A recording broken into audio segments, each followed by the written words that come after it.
saúde para o menino, hein? Obrigado. Presidente, bom dia. Quero lhe agradecer por ter aceitado essa entrevista.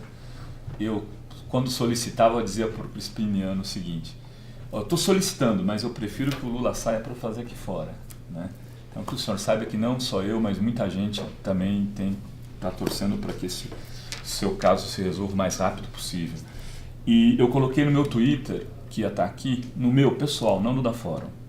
Foram 825 mensagens com perguntas. Então, o senhor imagina, eu estou aqui carregado de perguntas, eu não vou citar as pessoas, porque muitas perguntas repetiam, mas eu também sou portador, então, de uma série de pessoas que gostariam de estar aqui no meu lugar, incluindo os blogueiros que o senhor citou, né, que participaram do encontro de blogueiros e que o senhor teve presente em 2 ou 3 deles, agora já nem sei dizer. Presidente, para começar, eu queria fazer a seguinte pergunta. Segundo o artigo 288 do Código Penal Brasileiro, organização criminosa, formação de quadrilha, é a associação de mais de 3 pessoas para o fim de cometer crimes. Com os vazamentos do Intercept, se confirma que houve essa associação entre agentes do Estado, com o fim claro, entre outras coisas, de condená-lo. O senhor se considera vítima dessa quadrilha? O senhor considera que o Moro e o Dallagnol são chefes de quadrilha? Considero. E o senhor pretende lutar contra isso no momento que sair daqui? Olha, para isso estou aqui. É importante reiterar para você uma coisa. Eu vou reiterar, eu poderia não estar aqui. Eu poderia estar em outro lugar do mundo. Resolvi vir para cá porque eu preciso provar de que o Moro é mentiroso, teve um comportamento canalha enquanto juiz, de que o Dallagnol é chefe de uma quadrilha, de um grupo de procuradores, e não estou falando agora porque o Intercept está dizendo, é só você pegar na minha defesa que você vai perceber que nas minhas defesas a gente já está falando tudo isso. Você vai lembrar que no primeiro depoimento que eu fiz para o Moro, eu disse ao Moro, olhando na cara dele, porque ele não permite que a cara dele apareça, é só a cara da gente que aparece, a dele está escondidinha, porque ele não tem coragem de olhar no olho. Eu disse para ele, olha, você está condenado a me condenar, porque a mentira contada foi tão longe que não tem como voltar atrás. Eles construíram, sabe, junto com os meios de comunicação. E quando eu falo da Globo, não é só a Globo, os outros também, mas eu falo a Globo porque a Globo é maior. Construíram junto com a Globo a ideia de que qualquer bobagem que o Dallagnol, qualquer bobagem que o Moro falasse, era 20 minutos de jornal nacional condenando as pessoas a priori. Ou seja, eles não queriam saber se tinha argumento contrário, era condenação pura. E por que eu digo isso? É porque tem 4 pessoas no mundo que sabem do que eu estou falando. Eu, porque sou a vítima e sei que sou inocente. O Moro, porque foi o algoz, ele sabe que eu sou inocente. O Dallagnol, porque sabe que eu sou inocente e que ele mentiu.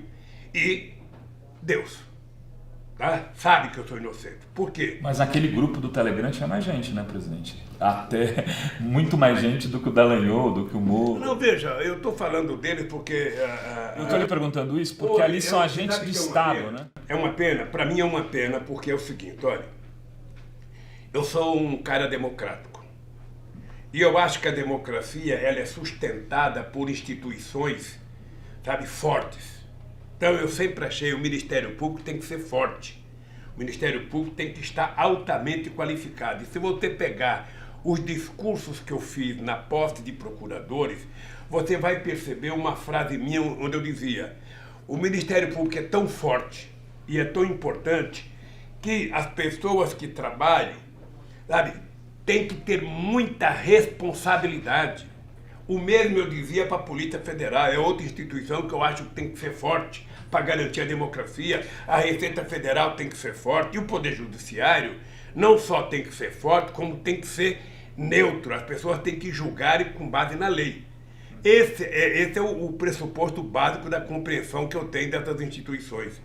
Ora, o que eles estão fazendo? Eles estão jogando no lixo essa seriedade que as instituições devem ter. A Bugenor jogou no lixo, a Dodge jogou no lixo. Você já viu, por acaso, eu fazer alguma reclamação dos outros procuradores? Do Antônio Fernandes, que condenou o Palocci, outros companheiros do PT, o Zé Disseu? Nunca.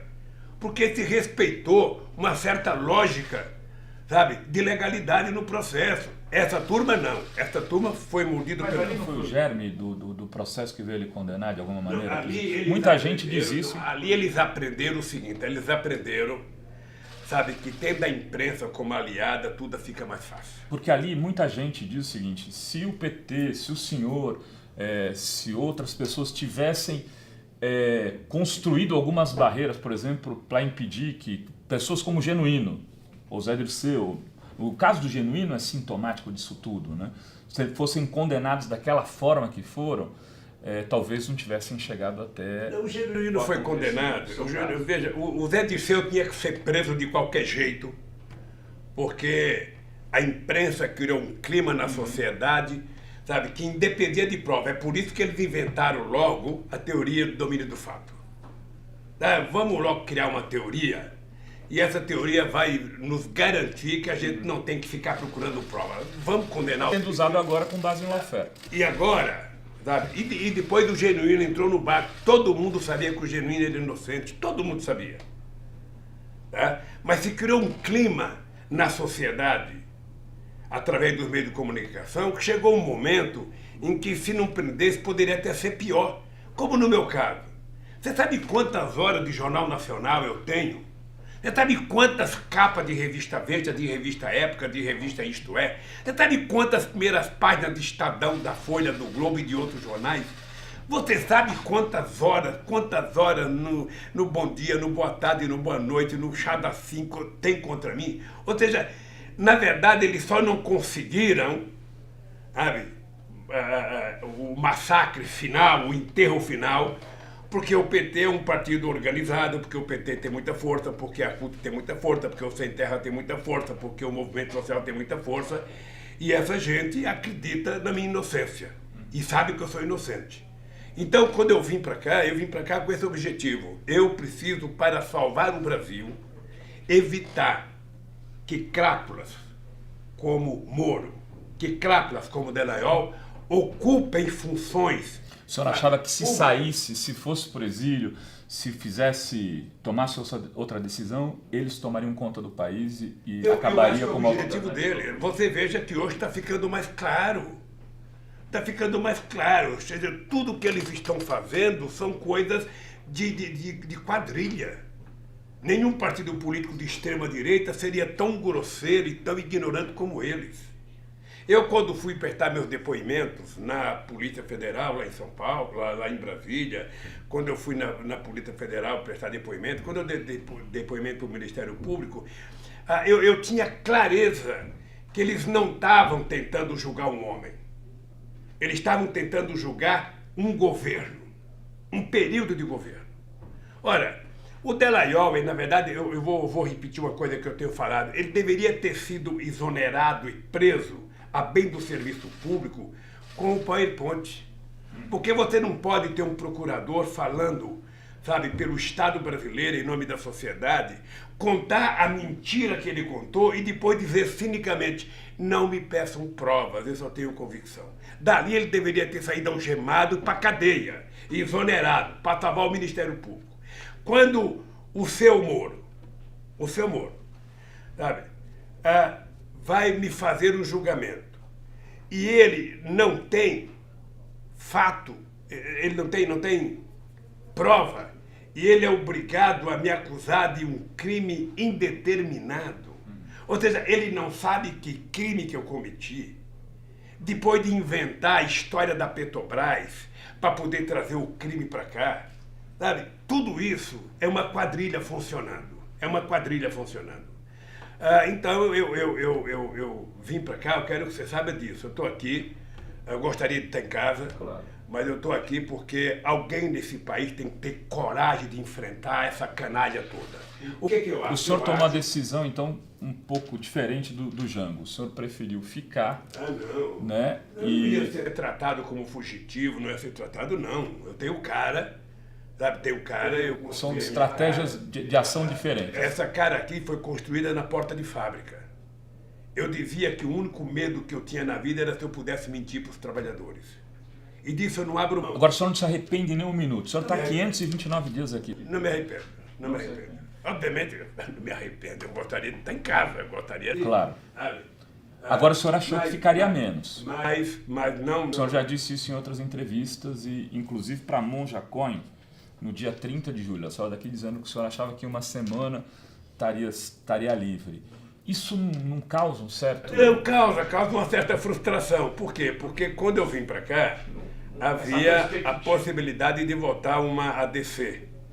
Eu nem sei o que é, mas já aprendi a falar ADC. Ou seja, e na semana que eu vim para cá, o partido que tinha entrado com a ADC, sabe, retirou a ADC. O PCdoB entrou com outra ADC e aí o Marco Aurélio, não sei porquê, não colocou em votação, ou não podia, ou a presidenta não colocou em votação. Tudo isso poderia fazer com que eu ficasse mais desesperado.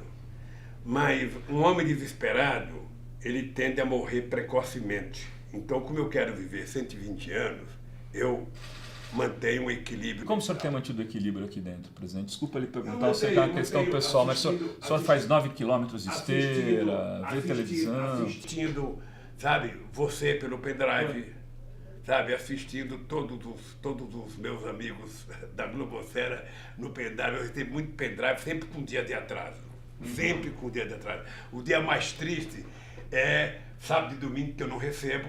Então eu vou ver vocês na segunda-feira, da sexta-feira à noite. Então estou lendo, sabe quando você lê o jornal velho, você vai no banheiro... Você já sabe que já passou, talvez a notícia seja outra. Antigamente ia no banheiro, tinha um jornal no chão, porra do chão, então eu ficava vendo notícia velha. Então eu na segunda-feira vejo notícia velha, vejo você falando do sábado, da sexta-feira, vejo outros companheiros falando. Então, eu me mantenho assim, e me mantenho...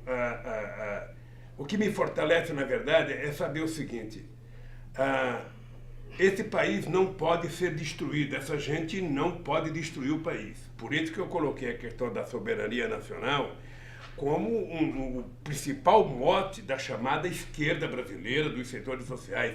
Você deixar destruir a Petrobras, a Eletrobras, o BNDES, o Banco do Brasil, a Caixa Econômica Federal, foram essas empresas que suportaram o Brasil e que cresceu, porque a Petrobras não é uma simples empresa de petróleo. A Petrobras é uma empresa, sabe, que investe mais em tecnologia, em pesquisa nesse país. A Petrobras contrata milhares de pequenas... Eu tenho uma pergunta para o senhor do pessoal do Sindipetro, mas vou deixar para mais tarde. Podemos fazer uma outra pergunta antes disso, da Petrobras? Pode. Deixa eu lhe perguntar, o senhor é candidato a presidente da República em 2022? Olha, eu diria para você que eu espero que tenha outros candidatos. Eu já vou estar com 74, mais 3 anos, 77 anos. Se bem vai viver até os 120. Se bem que eu acho que eu vou estar novo, vou estar conservado, mas eu espero que nesse período a gente crie, sabe, novos companheiros. Nós temos vários companheiros, o PT tem 5 governadores, o PCdoB tem 1, o PSB tem governadores. Essa gente toda pode se cacifar. Você tá com... O senhor não falou o nome do Ciro. Eu vou falar agora. O Ciro Gomes está por aí tentando encontrar, sabe... O que o senhor está achando dele tentando encontrar?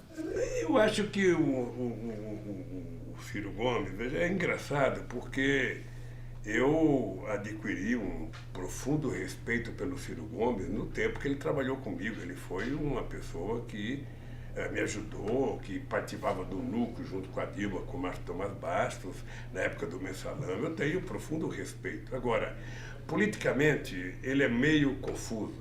Primeiro porque ele não... O Ciro já trocou, acho que 8 ou 9 partidos. Ou seja, eu lembro que em 2010 ele queria ser candidato a presidente. Eu e Eduardo Campos fizemos uma reunião. Para ele ser governador em São Paulo. Não, e decidimos para ele vir para São Paulo para ser governador. Ele aceitou se filiar em São Paulo, mas desceu no aeroporto, foi esculhambar o PT ou a Luiza Mercadante. Então, não dá. Não dá. Veja... O senhor fica magoado quando lê as declarações dele? Eu fico chateado. É como se uma pessoa amiga estivesse falando mal de mim. Sabe? Agora, também não posso pedir para ele falar bem. Ali, quando junta ele e Mangabeira Unger, então, aí é... Ele alega que o senhor aqui da prisão controlou todo o processo. Ele não alega nada. Você não pode querer que o jogador do São Paulo vá ajudar o time do São Paulo a ganhar do São Paulo. Você não quer que o Gabigol do Flamengo vá marcar gol contra o Flamengo porque está jogando com o meu Vasco da Gama. Não, não é assim. O Ciro Gomes era candidato, o PT tinha candidato e tinha algumas alianças em disputa. O PT não podia falar, olha gente, nós não queremos vocês, vai todo mundo não sei quanto. O PT foi procurar fazer as alianças e fez as alianças. Não sei se o senhor não deve ter visto, mas ontem mesmo Haddad voltou a contar essa história de que a partir de uma conversa com o senhor foi conversar com o Ciro e convidou ele para ser vice-presidente na sua chapa. E o Haddad já me falou que disse nessa mesma reunião ao Ciro que se porventura, por alguma, o senhor não pudesse ser candidato, ele aceitaria ser vice na chapa do Ciro. Como é que foi essa história? Olha, eu fiquei sabendo dessa história por conta do companheiro Fernando Haddad, que teve com o Ciro e falou para o Ciro que o Ciro poderia ser meu vice, que no meu impedimento o Ciro seria candidato a presidente e o Haddad seria o vice dele. E o Ciro não aceitou. Eu acho difícil uma pessoa que se acha tão inteligente como o Ciro querer ser vice de um torneiro mecânico. Eu não acho, quer dizer, sabe? O senhor acha que tem um preconceito de classe? Eu acho que o Ciro ele é preconceituoso contra o PT. Ele tem um quê? É só perguntar para o pessoal do PT do Ceará. Ele odeia o PT do Ceará. O Ciro não nasceu para militar num partido político. O Ciro nasceu para ser dono de alguma coisa. Ele manda, ele desmanda, ele faz, ele desfaz. Ou seja, isso não cabe dentro do PT. Então, se o Ciro quiser ser presidente com o voto dos setores progressistas, ele terá que se aliar à esquerda. E para se aliar à esquerda, ele não tem muita opção. Ele tem só o PT e o PCdoB. Não tem muita opção. O senhor acha que ele está fazendo um caminho para a direita? A impressão que eu tenho é que ele está fazendo um discurso muito mais para agradar setores de direita, que ele acha que abandonaram os tucanos, do que para a esquerda. De qualquer forma, é uma pena, porque eu gostaria que o Ciro fosse diferente, eu gostaria que... O senhor convidou ele para bater um papo aqui? Não, eu não convido ninguém para vir aqui. Tá. As pessoas que pedem para vir. Um preso político ficar convidando pessoas para vir aqui. Se alguém quiser vir, sabe, entre em contato e vem me visitar, mas eu não convidarei. Agora, acho que é uma pena. Acho que o Ciro não prejudica o PT com os ataques que ele faz ao PT. Ele acha que quando o Estadão gosta da matéria dele, tá bem, tá mal, Ciro. Se o Estadão gostou é porque você falou merda. Essa é a coisa correta. Se o Estadão gostou e deu manchete é porque você falou merda. Se você falar uma coisa boa, o Estadão não vai dar, a Folha não vai dar. É isso. Agora, se você quiser se iludir, sabe, você vai ser candidato outra vez para ter mais um. Falando em Estadão, vou lembrar que o senhor aqui na entrevista com a BBC disse que o senhor não lê a Veja há 30 anos pelos mesmos motivos, imagino, que do Estadão. A semana passada, o governador Rui Costa deu uma entrevista para a Veja que causou muita polêmica. O senhor leu essa entrevista? O que o senhor achou? Veja, eu quando se trata da Veja, eu prefiro não ver, eu peço para alguém conversar comigo. O senhor leu a xerox da matéria? Veja, eu acho que as pessoas precisam se preparar para as entrevistas. As pessoas têm que falar menos a palavra eu e falar mais a palavra nós. As pessoas têm que saber. Sabe? O Rui Costa, quando ele dá entrevista, ele dá muita entrevista em função das coisas que aconteceram na Bahia, da aliança dele na Bahia. Ele tem que saber que o Brasil é totalmente diferente da Bahia. Ele tem que saber que parte dos aliados que ele tem na Bahia são inimigos do PT a nível nacional, que não vota com o PT e não votaram com a Dilma. Ele tem que saber. Ora, nem por isso o PT impediu que ele fizesse aliança. É uma coisa regional, faça. Então a impressão que eu tenho é que muitas vezes ele dá entrevista, sabe, a partir da lógica do mundo dele, sabe? Mas ele tem que pensar um pouco no Brasil, para ele perceber que as pessoas que estão com ele na Bahia não estão com o PT no maior lugar do Brasil. Não é por culpa do PT, não. É porque as pessoas têm outros compromissos. É apenas isso. Agora, o Rui é uma pessoa que eu gosto muito. O Rui é um cara preparado, um companheiro, sabe, que o Jacques Wagner apostou nele. Você sabe que eu tinha um candidato na Bahia que era o Zé Sérgio Gabriel. Sabe? Mas aí não deu certo e o Jacques indicou o Rui. E o Rui está fazendo um bom governo. De vez em quando tropeça aqui, todo mundo que governa tropeça aqui, tropeça ali. Mas eu acho que o Rui é um bom cara. E toda vez que você for dar uma entrevista, você tem que estar preparado para as perguntas que são casca de banana. De vez em quando, você não acha que o PT está muito subordinado ao Lula? Para o cara tentar mostrar, não, porque ele quer a palavra não, sabe? Então o cara precisa se preparar. Mas eu vi a entrevista, não sei se você sabe que a Veja está pedindo para fazer entrevista comigo. Eu fiquei sabendo ontem à noite. O senhor vai aceitar? Não, eu até daria, se fosse uma coisa ao vivo. Eu vou tentar ver aí com o meu pessoal se é possível fazer com vocês ao vivo. Não tem por que ficar gravando, pode fazer aqui ao vivo e vai direto. Aí depois eu vou ver se a Globo quer mandar o Willy Bonner vir aqui fazer uns 20 minutos de Jornal Nacional ao vivo comigo, sabe? Ver se o SBT quer mandar o Jornal das 8. Eles estão pedindo também, mas lá para as 3 da manhã. 3 da manhã até eu estou dormindo, então eu não vou assistir.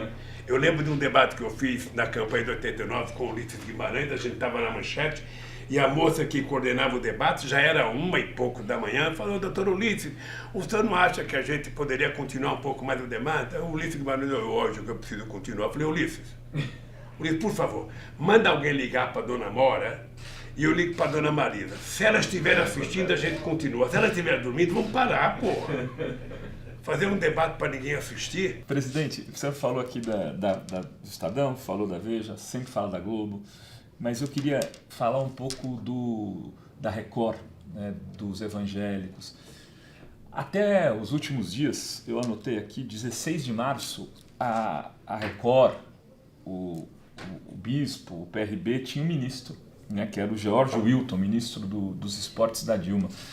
Eles saíram... George Wilton, era um deputado na época que ficou com o Ministério dos Esportes até março. Aí eles saíram do governo e foram para o impeachment, e de lá para cá a Record assumiu, e os setores evangélicos, um antagonismo em relação ao senhor, à Dilma, ao PT, a tudo que seja vermelho, que, assim, de alguma maneira... O que aconteceu nesse processo? Por que a coisa virou de jeito algum? Eles cresceram muito durante seus governos, inclusive porque, com o crescimento da classe C, da classe D, os evangélicos foram tomando conta, na lógica da teoria da prosperidade, desses segmentos, na lógica, com a venda da prosperidade, que é a base do discurso evangélico. Rovai, talvez eu tenha cometido um crime de ser republicano. Porque essa gente sabe que eu nunca conversei com eles pedindo alguma coisa para o governo. Nunca. Eu nunca senti a Record favorável ao governo. Nunca. E nunca pedi para ser favorável. Nunca pedi para o João da Bandeirante ser favorável ao governo. Nunca pedi para o Silvio Santos ser favorável, e muito menos para a Globo. A única coisa que eu pedia era que fossem honestos na divulgação. Informação é informação. Mas agora eles não são só... Eles assumiram. Isso é ruim. É ruim para eles próprios, porque eles podem ter um pouco de dinheiro, mas perderão credibilidade. O senhor viu a cena do Bolsonaro ajoelhado? E é ruim para ele. Não, eu acho aquilo humilhante para ele. Humilhante, quer dizer, é uma coisa vexatória. Aquela coisa que é forçada. Quando você fala um palavrão que ele sai como força de expressão, é até bonito. Mas quando você prepara o palavrão, ele fica feio. E o Bolsonaro preparou aquela cena... É simplesmente ridícula, é vexatória. Não precisava daquilo. Ele pode ser evangélico, ele pode... Eu nunca perguntei para um ministro se ele era... Qual era a religião dele. Nunca perguntei para um general qual era a religião. Eu nunca perguntei nada. Cada um segue a religião que quiser. Ponto pacífico. Agora ele, tudo que ele faz é meditado, é pensado. Chega aí, vai ficando tudo meio meio feio, meio, sabe, tudo é acanalhado. Quer dizer, sinceramente, eu acho ruim por meio de comunicação, acho ruim porque o Collor não vai ser presidente, sabe, a vida inteira. Em algum momento ele sai, o Bolsonaro, sabe? Eu não sei porque de vez em quando eu falo Collor, sabe? Eu vou escrever aqui Bolsonaro, sabe? Para não esquecer do nome do presidente, é porque ele anda meio desaparecido. Né? Tem certa semelhança, a gente não sabe se vai durar o mesmo período, né? Eu acho que ele faz muita bobagem, sabe? O Bolsonaro, eu não posso dar conselho, mas o Bolsonaro, ele precisava saber o seguinte, olha, o tempo da bobagem, o tempo da molecagem acabou quando ele era deputado, ele virou presidente. Se ele não acreditava que fosse ganhar, ele ganhou. Então exercer o cargo de presidente da República é uma coisa muito séria. Você tem que medir as palavras, você tem que pensar, obviamente que você pode errar uma ou outra, mas ele faz questão de errar em tudo. Ou seja, a política externa dele é um desastre. Você não ouve nesse governo, há quase 9 meses, uma palavra chamada desenvolvimento, uma palavra chamada crescimento, uma palavra chamada distribuição de renda, uma palavra chamada aumento de salário, sabe, não existe, só existe a palavra de controle de gastos, só existe a palavra de ajuste, sabe? E o ministro da Economia com uma loucura, sabe, de juntar 1 trilhão. Eu não sei para que ele quer 1 trilhão. Sabe, do que vale você ter 1 trilhão se o povo está passando fome, se o povo está desempregado, se o povo está sem salário, se o povo está sem condições de morar, até dinheiro de pesquisa. Se o nosso soldado, como é que a gente pode querer fazer uma guerra com a Venezuela se os nossos soldados não têm dinheiro para almoçar? Então, eu acho que o Bolsonaro, ele está utilizando o cargo de presidente para criar uma imagem muito negativa da instituição Presidência da República. O fato de uma parte da sociedade ter votado nele porque negou a política, porque você está lembrado que eu dizia antes, toda vez que a sociedade de um país nega a política, o que ela ganha é pior. O senhor acha que a antipolítica foi o fator decisivo e não o antipetismo? Eu acho. Porque assim tem essa coisa, o antipetismo. Mas o Alckmin teve 4,7% dos votos. Essa é outra bobagem do antipetismo. O antipetismo é o mesmo do antiflamenguismo. Ele existe, evidente, mas a antipolítica talvez tenha sido maior. Existe o anti-tudo. Não tem na história da humanidade, com exceção do Partido Comunista Chinês e o cubano, alguém que seja unanimidade, 100%. Veja, não tem. Vamos pegar o meu exemplo. Eu, quando deixei a presidência da República, em dezembro de 2010, eu tinha 87% de bom e ótimo, 10% de regular e 3% de ruim péssimo, que era no comitê dos tucanos. Tá? Mas ninguém consegue chegar a 100%. Então não existe esse antipetismo. Existe o antipetismo como existe o antitudo, o anticorintianismo, o antipalmeirismo, o antissantista, sabe? O que acontece é que um partido ele tem uma quantidade de votos. Eu pego sempre o PT italiano como exemplo da década de 80 e 90, que era o maior partido comunista do Ocidente, em que ele tinha entre 30% e 36% de votos. Ou seja, ele nunca chegava ao poder, sempre perdia para a aliança feita pelo Partido Democrata Cristão. Ora, eu descobri que o PT não chegaria à presidência com 30% em 2002. É por isso que eu fui procurar o meu querido e saudoso companheiro Zé Alencar. É porque quando eu vi o Zé Alencar fazer o discurso de 50 anos da vida empresarial dele, eu falei, puxa vida, encontrei o meu vice. Sabe, um empresário porreta falando o discurso que o povo entende. Aí fui lá convencer o Zé Alencar a vir para a candidatura. Fui convencer ele a entrar no PR, porque ele não podia vir para o PT. Ou seja, e aí nós construímos 20% que faltava para eu ganhar as eleições. Então, o PT vai disputar as eleições, eles têm 30%. Mas o PT só tem 30%, eu quero saber quem tem mais. Eu quero saber qual é o mundo, sabe, que algum partido começa umas eleições com 30%. Sabe? O Haddad perdeu as eleições, Mas na lógica da direita brasileira, o Haddad ter 45% dos votos é muito voto nesse país. É muito voto. Ou seja, com a política de destruição do PT, com a política, sabe, a manipulação da Lava Jato, a manipulação do Moro, os fake news, as mentiras contadas, ou seja, você imagina uma coisa, um candidato que não participa de um debate se recolhe e na época do debate mostra ele, coitadinho, tomou uma facada, não pode ir em debate, ficava passando mensagem na tentativa de fazer dele um beato, um santo. Então,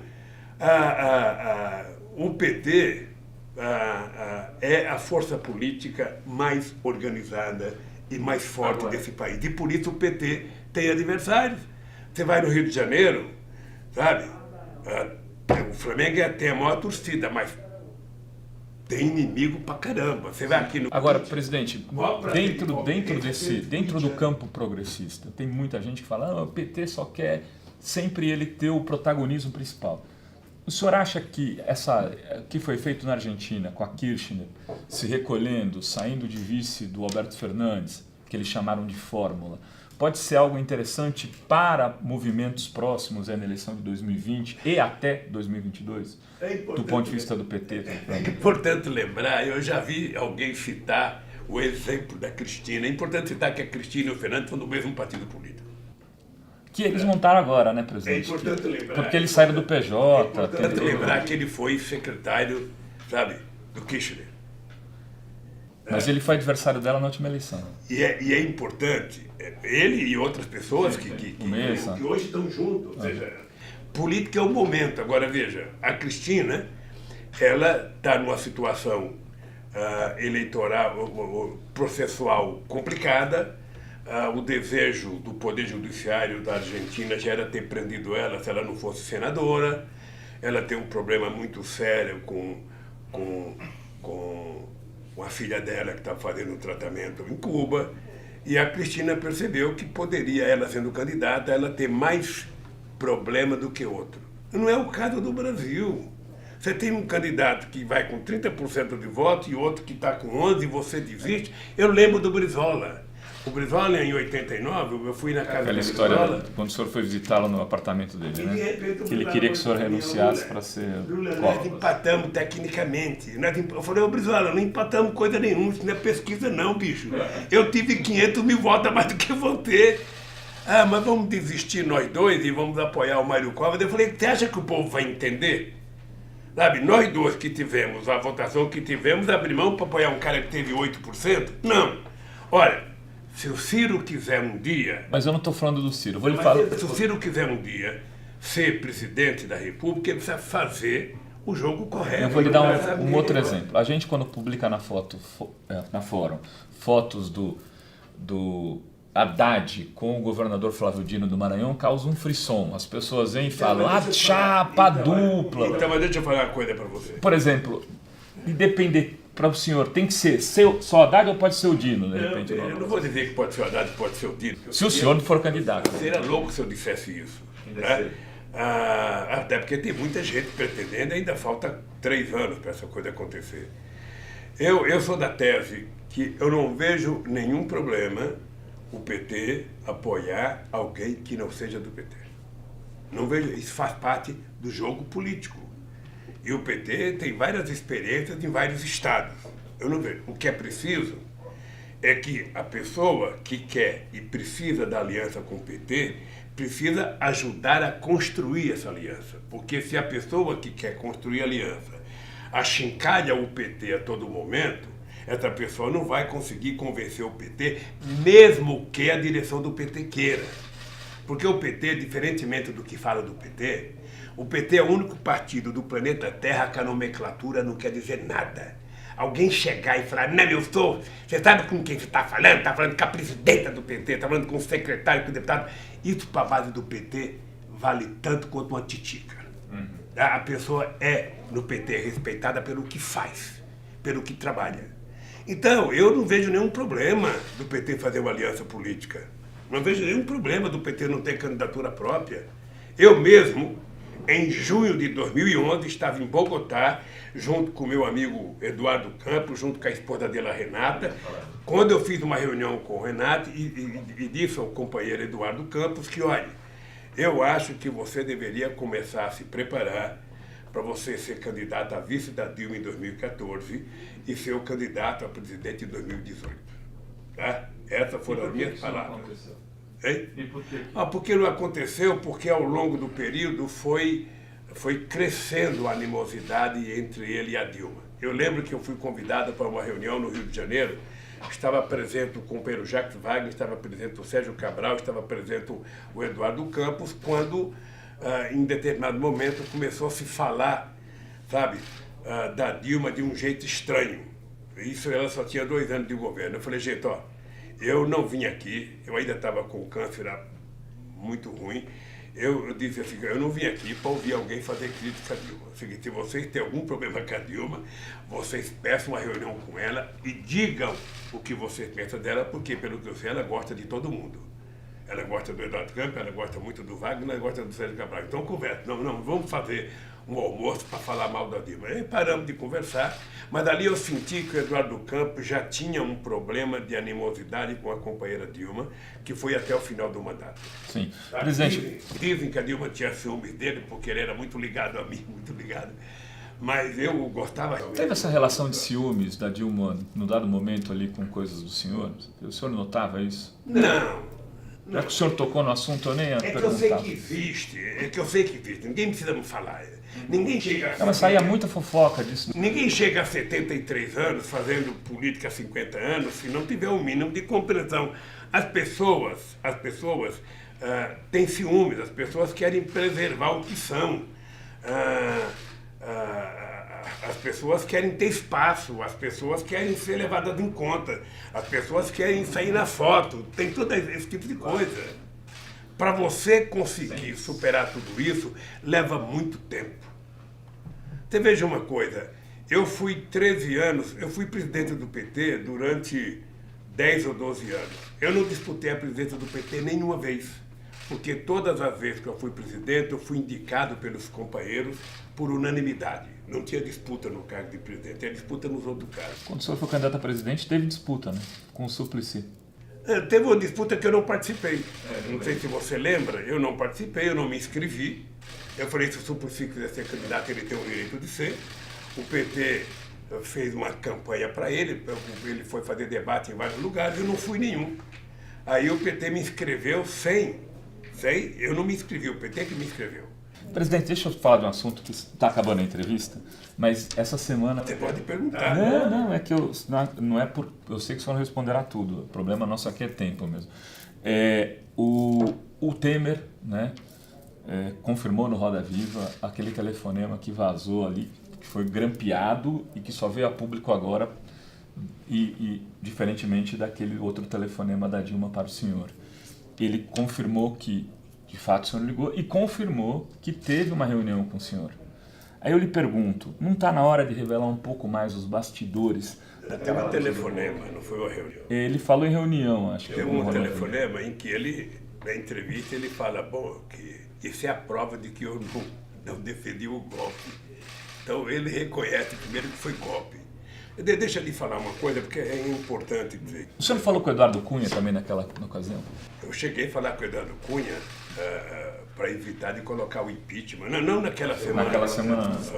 Para evitar de colocar. O senhor tentou falar com o bispo de Macedo, me recordo?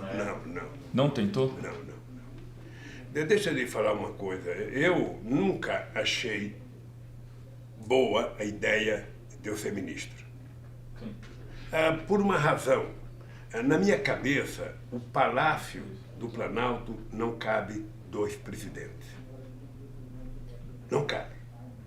E se eu fosse ministro junto com a Dilma, ia ser um problema para a Dilma.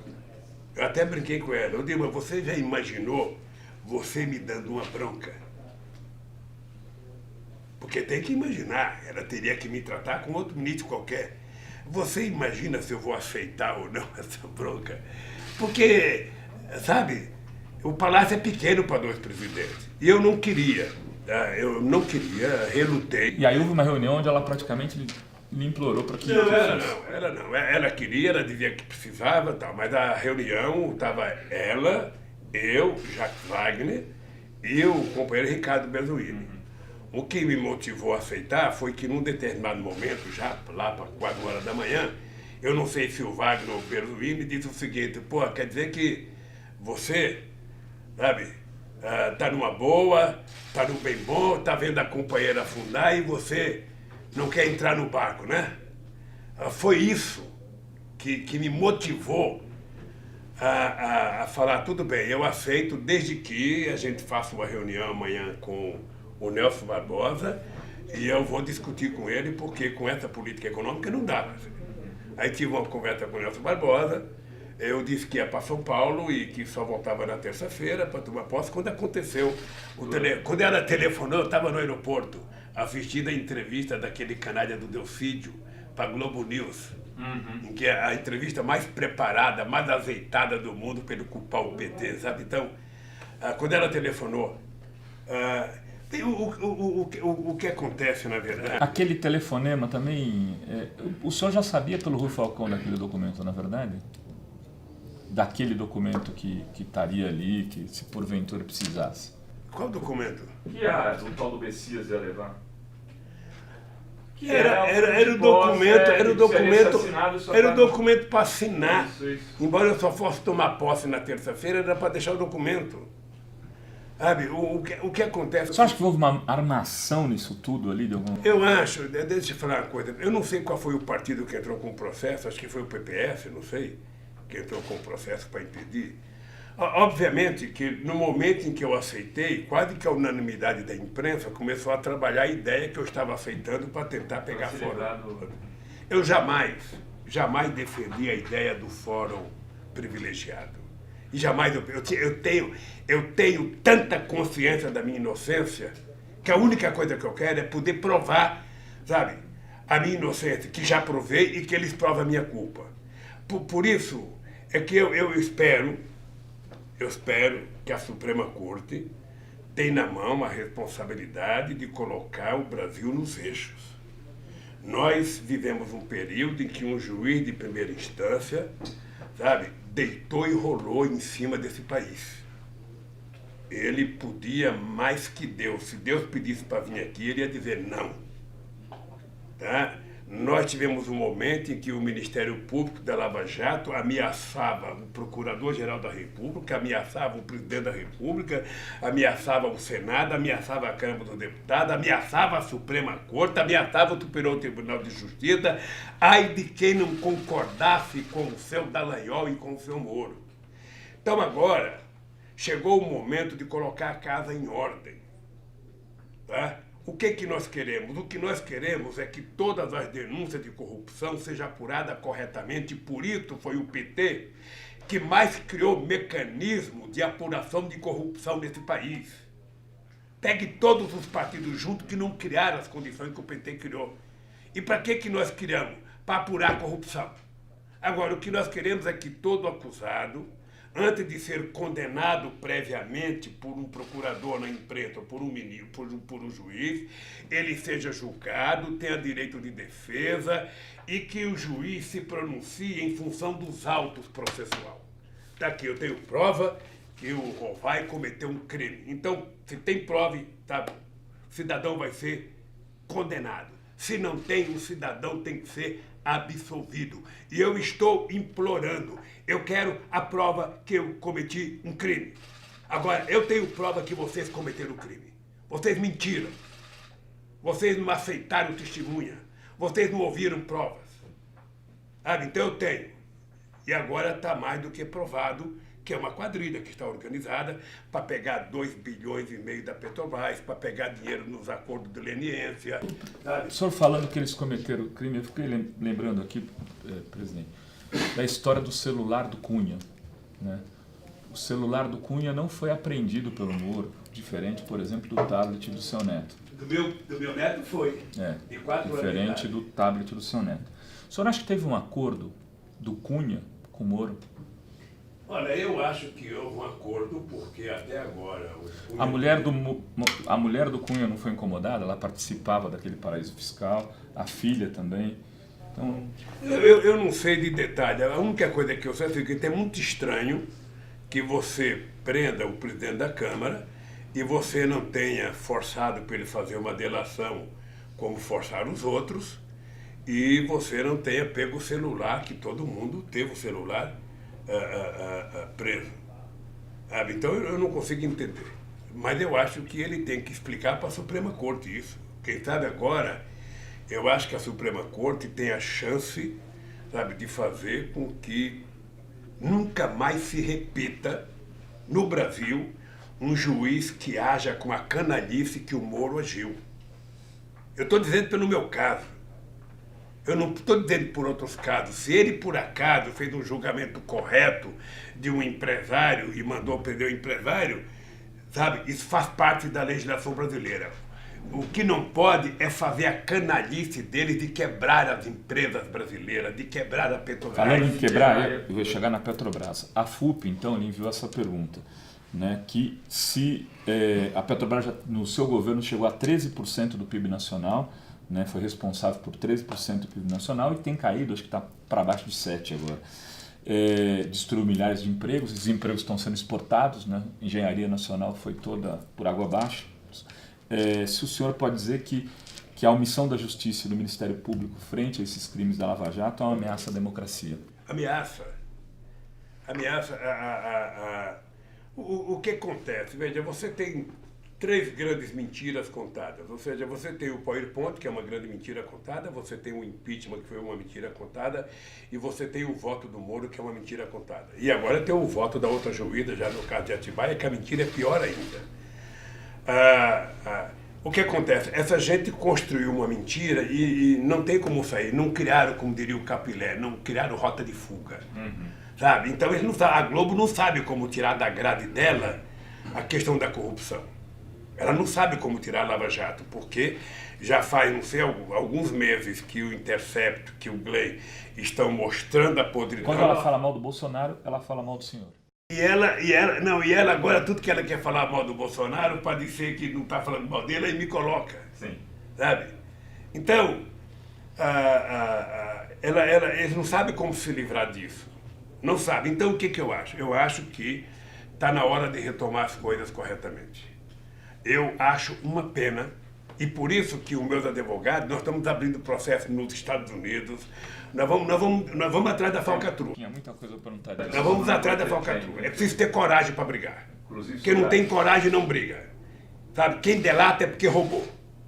Então eu gostaria de fazer uma delação, sei lá para quem, para Deus, contra o Moro e contra o Daniel. Então eu acho que nós temos a chance agora de colocar o Brasil nos trilhos. Porque o que está acontecendo nos vazamentos, sabe, que a Globo nega e esconde todo santo dia, mas acontece que a sociedade fica sabendo por causa de vocês, por causa da internet, sabe, por causa da coragem de vocês. Eu sei que você está sendo processado, sabe, eu sei, não perca a coragem não, vá para cima, porque nesse país a única derrota que a gente tem é se a gente não tiver coragem de lutar. Por isso, os companheiros da FUP, os companheiros da FUP não têm que se comportar como petroleiros, têm que se comportar como cidadãos brasileiros e fazer uma forte campanha em defesa da soberania nacional e em defesa da Petrobras. Porque defender a Petrobras não é defender o emprego, é defender a maior empresa de investimento nesse país. Uma empresa que chegou a ter 13% do PIB, mas uma empresa que foi transformada por mim na Bolsa de Valores de São Paulo, na segunda empresa de petróleo do mundo, e era a empresa que saiu de investimento de 3 bilhões de dólares por ano para 30 bilhões de dólares por ano. O Estrela esteve me visitando aqui. O Estrela falou: presidente, o senhor tem que assumir que foi o senhor que descobriu o pré-sal, não fui eu, não foi os petroleiros. Mas então diga você, não vou eu dizer que fui eu.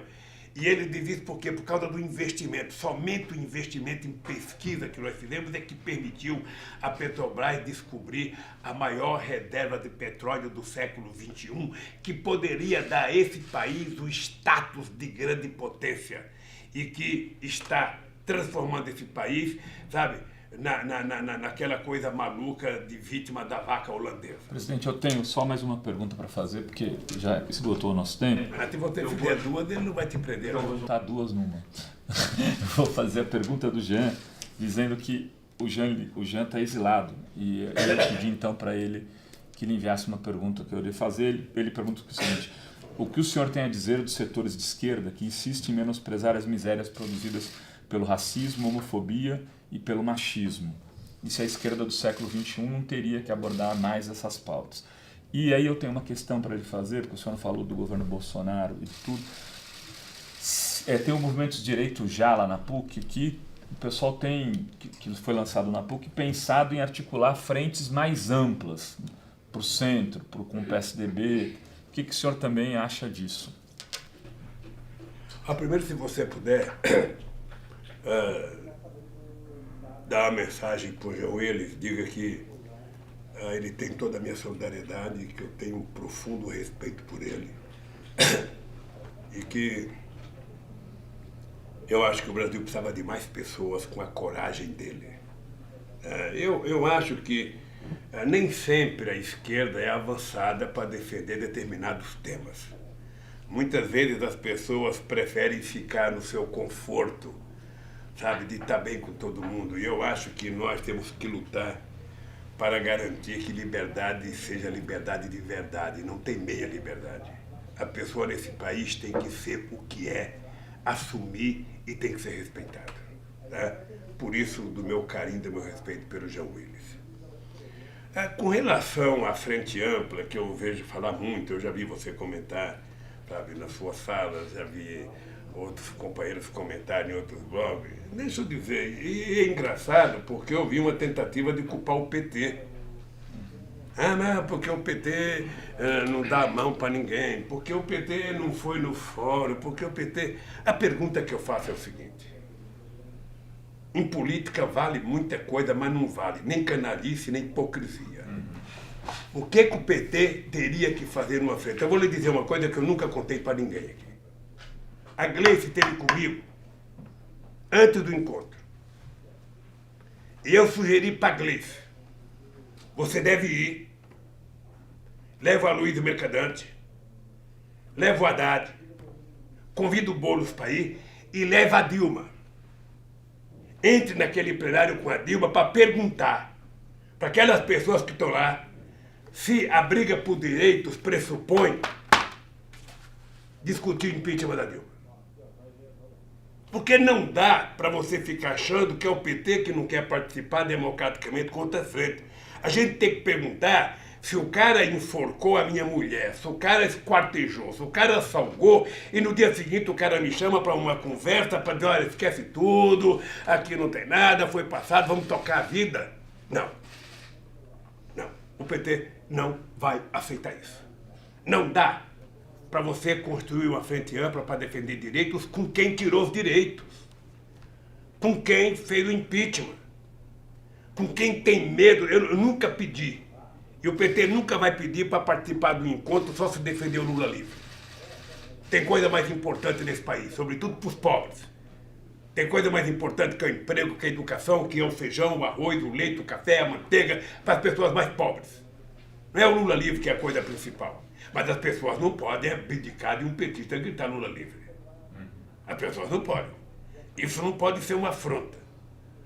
Sabe? Então, eu acho que o PT não tinha que participar mesmo. Sabe? Assim, teoricamente o PT não devia participar. Mas eu pedir para a Gleice que ela deveria ir para fazer uma afronta, para perguntar de que direito nós estamos falando. Com que direito aqui? Com Serra, que entregou a Petrobras para a Chevron, que quebrou a lei que quer quebrar a lei da partilha, que aprovou, que foi o autor da emenda 95. Com que direito para participar com Zé Aníbal? Tem uma coisa que é o seguinte: a Dilma deixou de estudar um tempo para ensinar o Zé Aníbal a aprender matemática para passar no vestibular. E depois aquele canalha deu o voto que deu contra ela, sabe, no impeachment. E a Dilma vai lá fazer o quê? O PT vai lá fazer o que, gente? Então vamos esquecer. Esse negócio da prisão do Lula não vale mais nada. O negócio do impeachment não vale mais nada. Esse negócio de Getúlio Vargas acabou. Era tudo, aquele direito de Getúlio Vargas era tudo muito ruim. Eu vi o Temer no Roda Viva dizer: não, quem está falando que nós tiramos direito é ignorante, porque no artigo 5º da Constituição está lá direito. Está o direito, mas tem que ser regulamentado. E quem regulamentava era a CLT. Sabe? O capítulo 5º da questão social na Constituição é tudo preceitos gerais que você precisa depois regulamentar.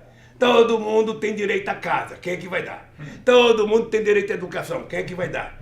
Todo mundo tem o direito de um monte de coisa, mas não tem.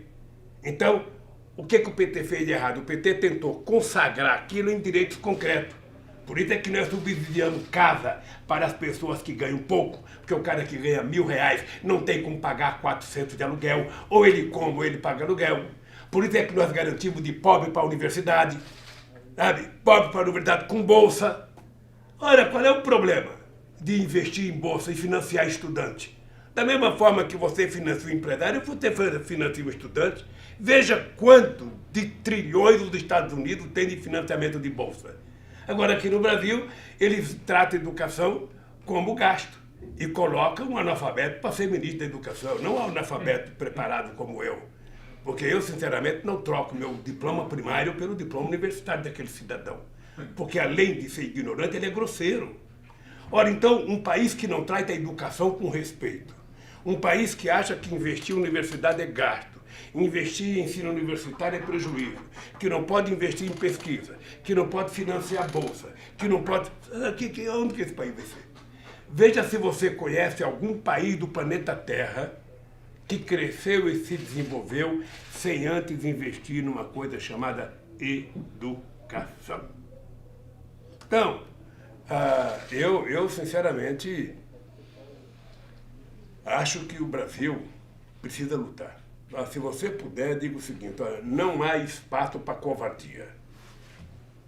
Não há espaço. Eu fico meio puto aqui dentro, porque quando eu vejo, sabe, aquele miliciano do Bolsonaro, o cara foi se esconder aonde? Eu pensei que o cara estava... Eu pensei que o cara estava escondido numa favela no Rio de Janeiro, onde eles acham que tem muito bandido. O cara estava escondido no Morumbi. No Morumbi. E ninguém foi atrás para saber quem é que alugou a casa para ele. Do lado do Passo de Bandeira. Na casa de quem que ele está? Ele paga aluguel?